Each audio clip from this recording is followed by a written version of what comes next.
Welcome in, Aiden. Hello. Sorry about how long that took to set everything up. All good. But yes, if you guys haven't met Aiden before, it has been on my stream once, but it was quite a while Yeah. ago now. And he runs a website called Don't Move and It, which is all about visualization, conceptualization, as he calls it. And it's really cool. And if you want to give yourself an intro for people who haven't met you before, then Yeah, cool. It's a bit of a quick thing. I run Don't Move Until You See It, which is Hannah said, focused on, it's like a website totally focused on visualization or conceptualization, which is my preferred term for it. Basically, a huge part of my work is helping people identify how their brains naturally want to work and helping that interact with chess, whether it's actually visualizing with pictures in your head or whether people want to use words instead. However, our brains naturally think however they like to engage with complex information and help them understand that engagement, how their brain works and how that relates to their chess game. Yeah, that's my thing. yeah, so we have Aiden and I have actually been working together for some time because, as I said a little bit earlier, I'm trying to do strong emphasis on trying a blindfold simultaneous exhibition in a couple of months from now. What are we going to do today? Nice. I've got a few things lined up. So I was thinking we maybe start with some quite accessible things for the chat and kind of warm people up a little bit, and then we'll jump into some things a bit more your level, Hannah, and have the chat come with. Yeah, so Aiden, basically on his website, there is a bunch of different kinds of exercises that you can use for visualization. Some are straight out, you listen to a blindfold game and you have to try and visualize that in your mind. Some of them are a bit more, they have some visual cues, like this one we're about to look at. It's where the chess pieces are all basically replaced with what looks like checkers pieces instead, but they'll act as chess pieces. So you have to try and visualize it in the way where you don't have that normal cue of seeing the difference between the pieces. It's really interesting. We'll try and solve it together.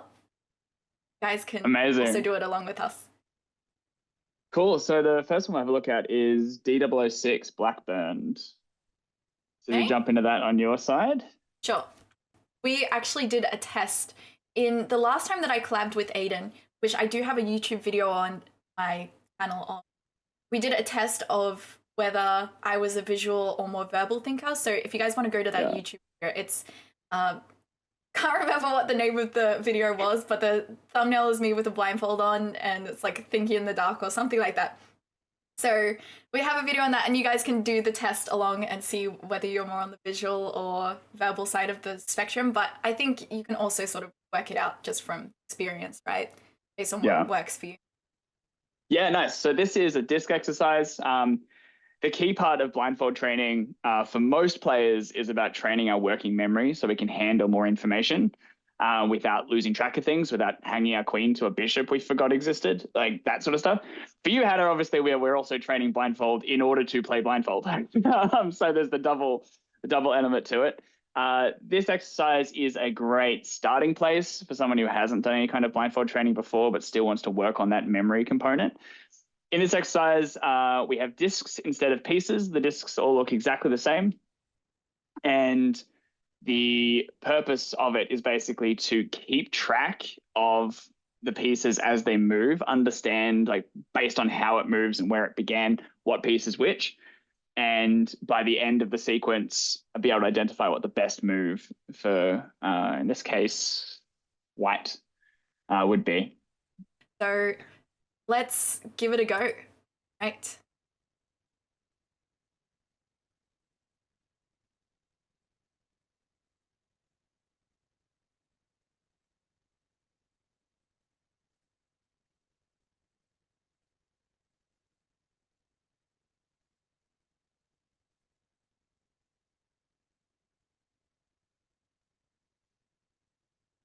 Okay, so we're trying to work out the best white here. Yeah. Okay.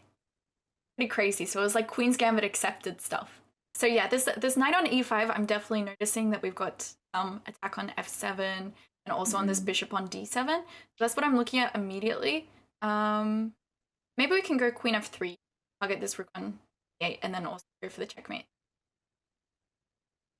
Nice. That's what I'm thinking. All right. That what? Okay, chat is also saying queen f3. Okay, nice. Yeah, I think queen f3 is the general thought, and queen f3 is correct. Awesome. Totally crushing move, queen f3 in that position. All right, do we want to ramp it up and have a look at maybe a couple too early? Something's just the next step further in the difficulty. Yeah, let's do it. I really like these guys. These couple to earlies are one of my favorite exercises. I've done a lot of these, ones. So let's do CO50. Ooh, I've done this one, but that's okay. I can That's do right. it again. I think you've done all the beginner ones, but I think Yeah. we'll do this one and then we'll ramp up to the more intermediate ones. Yeah, I mean, I'll probably have forgotten it by now anyway. Like, let's be honest. So this one is the purpose of it's basically a regular chess puzzle, just a few moves too early.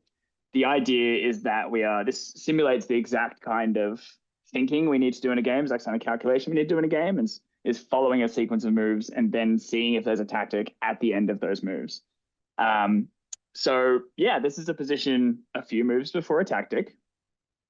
And I'm going to read out the moves basically from here, and then you can try and find the answer yourself. For those of you that are quite kind of strong already with visualization stuff, you might want to kind of take the position into your mind and look away. That can be really useful.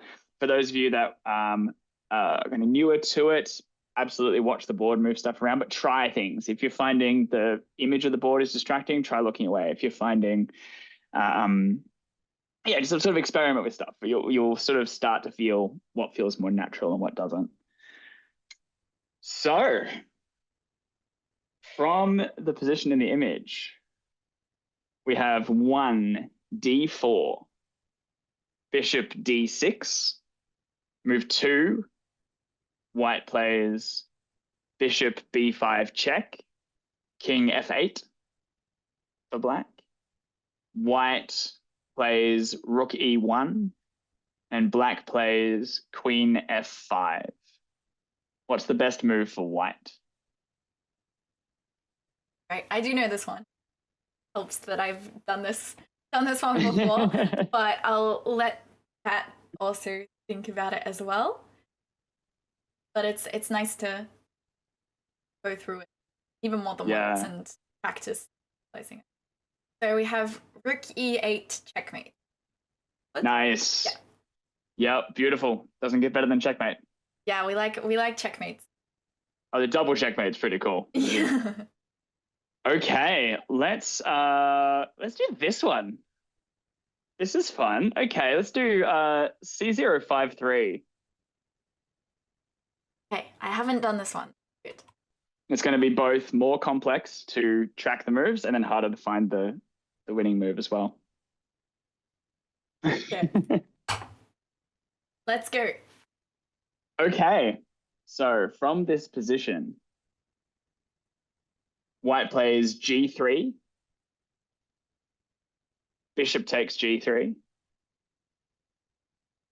rook h7, black plays knight b6, then we have queen c2, knight d5, and white plays queen e2. What's the best move for black? Nice. Good job. Beautiful. Well done. That was fast. Should I say it or should I? Oh no. Let's see if anyone in chat gets it. Okay. I think you won. I think at this point you've beaten everyone. Well, I mean, it could be wrong, but yeah. It could be wrong. Yeah. Turns out you just hang mate and won. Yeah. Go. It's possible. Okay. So what I did calculate was 93. Nice. So idea is that if queen takes c3, then we have bishop f4, meaning the king. Beautiful. And then otherwise, yeah, capturing there. So good. Nice. That's the move. We love that. Okay. Yeah, this is a cool one. Let's do C063. All right. So from this position, we have C5, F5, Rook takes E5, Queen A2, Rook D2, F takes G4, Queen takes G4, Black plays Queen B1 check, White plays King H2, and Black plays Bishop H7. What's the best move for White? So C5, F5, Rook takes E5, Queen A2, Rook D2, F takes G4, Queen takes G4, Queen B1 check, then King H2 and Bishop H7. Okay, maybe, okay. It's definitely something with the attack on G7. That's all I'm knowing.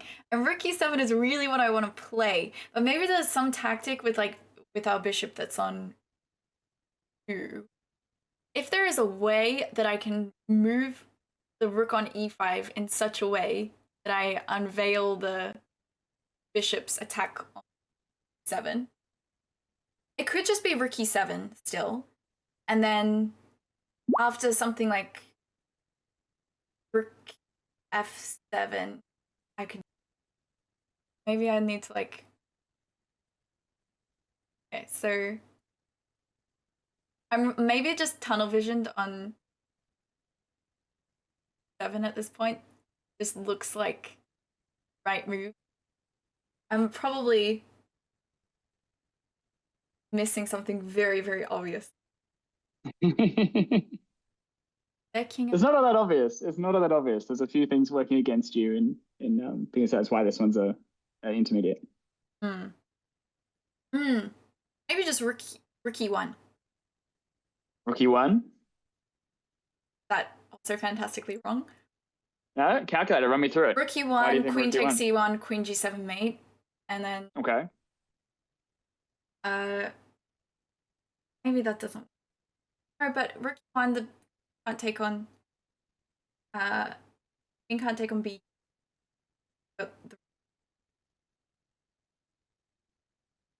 Wait, it's not mate? Not mate if Queen takes A1 is definitely mate, yeah. Oh, okay, they were saying it's not mate. Yeah, queen okay. queen takes B2 does avoid mate, but you end up winning a queen for a bishop. Okay, yeah, so is that correct? That is correct. Cool, awesome. I got it. Well done. That's tricky. It's like the backwards rook move, the opening up of the diagonal, have to have like total clarity where that queen's sitting. The move doesn't immediately jump out at you because it hangs the rook. There's a lot of things working against you. So well done. Well done, everyone in chat. Well done, Hannah. That was great. So, all right. We'll kick it off from the beginning. We've got E4, C5, Bishop C4, E6. For move 3, we have Knight C3 and Knight E7. 4, we have F4, D5. 5, we have Bishop B5 check. Knight B to C6. 6, we have D3, D4, 7, Knight C to E2. And what's the best move for Black? I'm sticking it the sequence in, you want me to chat. Can I say it? Because F4 has been played, Knight on C3 was defending the bishop on B5, so now there's Queen A5 check. Nice. Queen A5 check. Is actually not involved in that. Never mind. I said I was like, wait, F4, but I was like, wait, no, F4 is not involved. Okay, yeah, Queen A5, and then we take the bishop. Yeah, fantastic. Queen A5 check takes the bishop on B5. So we're gonna go And there's like 2 spots in this line where we'll do a kind of a quick puzzle. So I think it's a lot of fun. I did this with a coaching student one time, and we just had a ton of fun like working through opera game blindfolded. Yeah, this is gonna be fun. So we have E4, E5, knight F3, D6, D4, bishop G4, D takes E5, bishop takes F3. Move 5, we've got white playing queen takes F3. This is all opera game up to this point. D takes E5. 6, we have bishop C4. Knight F6. 7, we have queen B3. And queen E7. Now here's where we diverge, because in this position, Morphy just developed because he was a principled boy. Knight C3. Yeah. But we're not going to be principled. So we're going to play 8, queen takes B7. Now that looks real bad for black. But what resource does black have in this? So what's the best move for black in this position? To be fair, I actually know this game well, and nice. I knew the alternate line was if Morphy took on B7, those 4 check. Nice. Forcing off the queens. Yeah. And then queen B4 takes forward. I don't know if there's like a direct follow-up to that. No, it basically just hangs around that, and then white's kind of momentum dies. They've got all sorts of issues at that point. But so we continue the line. Yeah, so we continue the line from there. So we have, after queen b4 check, queen takes b4, and bishop takes b4 check. So the queens have been swapped off. We've got a bishop on b4 now. White plays knight c3 on move 10. Black plays bishop takes c3, check. White plays b takes c3. And question for you, can black take on e4? So can black play knight takes e4? Can, but there's bishop d5. Nice. Yeah. Good spot. Well done. That is, normally a tough one to see. I mean, you'd say you studied the game before, but that's well done. I guess because I know sort of the position kind of well, so it comes easier. But yeah, bishop d5, and then the knight on e4, and the rook 8 walked. Perfect. Excellent. Just, black's totally screwed in there. Cool. All right. Fork, excellent. No, perfect. You got a few strong conceptualizers in your chat. Yeah, people are really quick with this. Well. Yeah, I feel like my chat is really strong in general. Like, there's so many strong players in the chat. We're really good. So that's cool. Should we try and do a blindfold game now, do you think? Or what do you think? I was thinking, I think we're all sufficiently warmed up. So, let's do it.